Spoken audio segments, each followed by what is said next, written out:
It's been a devastating week for thousands of people affected by floods in KwaZulu Natal, and sadly, it appears the nightmare is not over.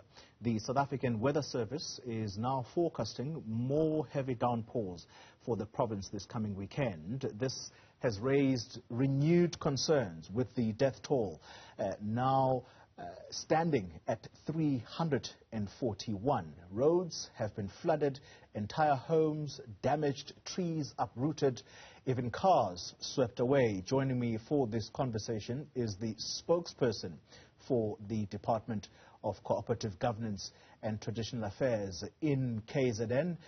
We speak to Nonala Ndlovu, the spokesperson there. Nonala, good morning to you, and thank you for your time. Can we just get a quick update as to what you are telling residents of KZN, importantly as more rains are expected this coming weekend? What is the message, particularly to those who have built homes on floodplains?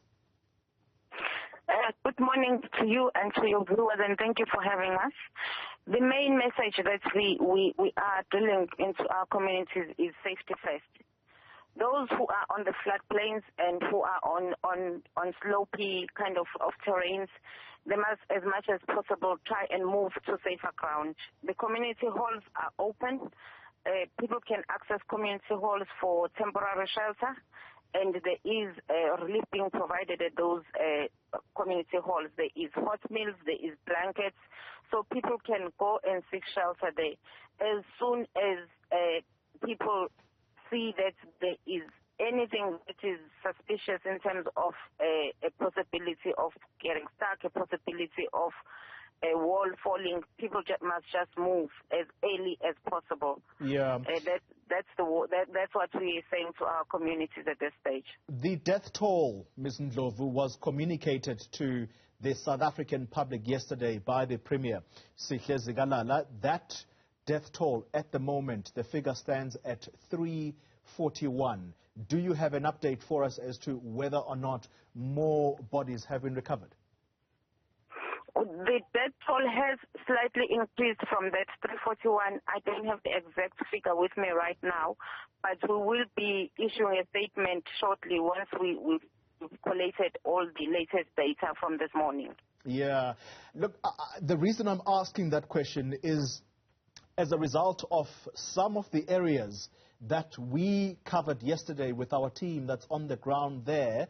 There's one particular person who owned, I think, a string of properties where people were renting out these properties from her, and she was suggesting that people are still missing.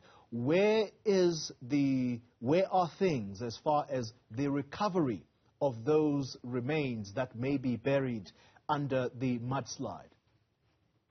Well, the police has indicated that there are 60 teams on the ground that are doing rescue operations where there's been indications that there are people buried under the ground.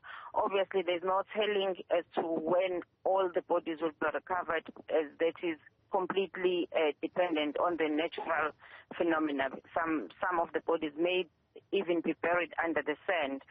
But the rescue operations are continuing in earnest as we speak.